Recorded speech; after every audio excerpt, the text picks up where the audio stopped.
Messieurs, dames, bonjour. On est 24 heures après que j'ai commencé à tourner cette vidéo. Donc j'ai bien lu ce soir, mais j'ai lu, c'était 2 heures du matin à peu près quand j'ai fait ma lecture, parce que j'ai des insomnies en ce moment. Du coup, pour les combler, eh bien, je lis. Donc voilà, alors, plutôt que de me filmer en train de lire, parce que finalement ça sert à rien, vous qui regardez la vidéo, vous en foutez un peu. Vous avez peut-être pas forcément que ça à foutre. Alors je vais vous expliquer comment je fais quand je lis un bouquin pour lire efficacement et retenir vraiment. Alors, hop.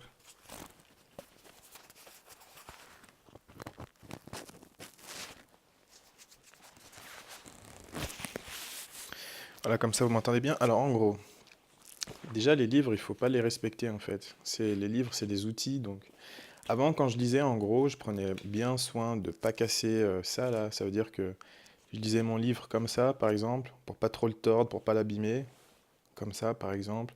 J'essayais de pas trop tordre le machin là, la première de couverture. Mais en fait, tu t'en fous. Le livre, c'est vraiment un outil en gros. Donc, il faut pas le respecter. Il faut qu'il te serve à quelque chose. C'est ton outil en gros. C'est toi le maître et c'est lui l'esclave. C'est pas l'inverse. Bref. Donc, ce que je fais, et c'est avec ce livre que j'ai inventé entre guillemets cette méthode, c'est que, en gros, à la fin de chaque chapitre, et ben, je sais pas si vous voyez là, hop, à la fin de chaque chapitre, en gros, vous voyez, il y a un gros blanc. Il y a souvent des blancs et des pages blanches. Donc, je me suis dit, ben, ici, je vais en profiter pour marquer tout ce que j'ai appris ou les trucs, les principaux du livre. Enfin, du chapitre en tout cas. Donc, hop, je trouvais un chapitre où j'ai fait ça. Vous voyez, là, tout ça, c'est un chapitre. C'est le même chapitre en gros.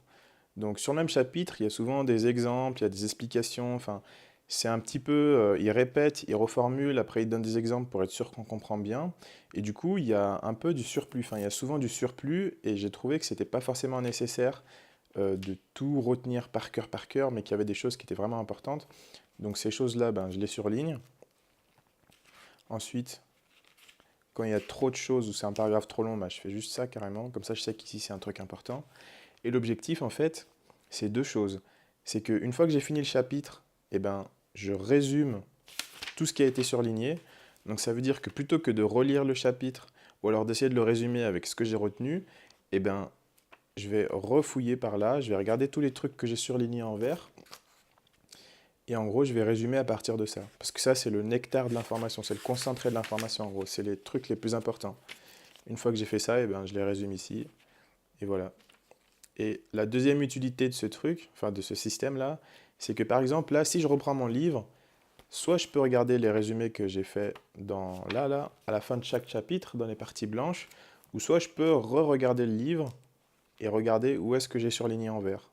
Parce que là, ça sera toujours plus développé. Et puis après, il y aura les exemples, etc. Mais ça, en gros, tu sais où est-ce qu'il faut que tu regardes, où est-ce qu'il faut que tu te concentres, là où c'est le plus important en fait.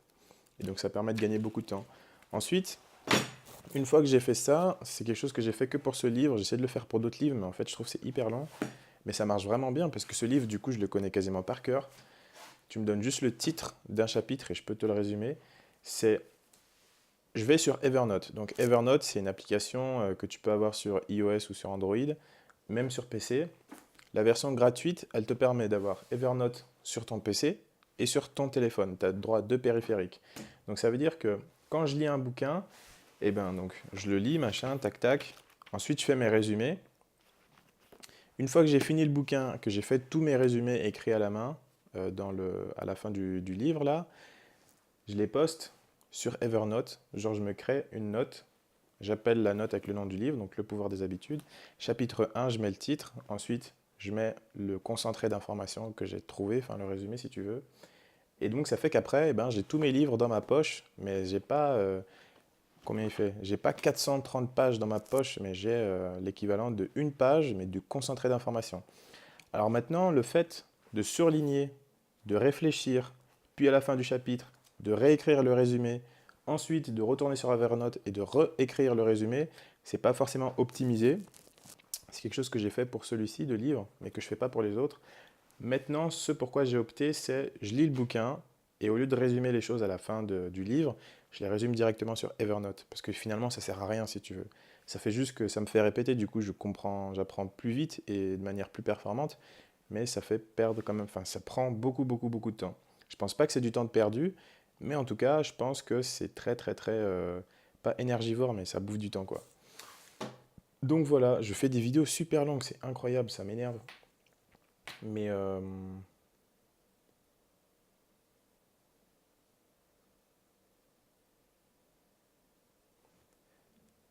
voilà comment je fais pour apprendre vraiment très efficacement le contenu qu'il y a dans les bouquins.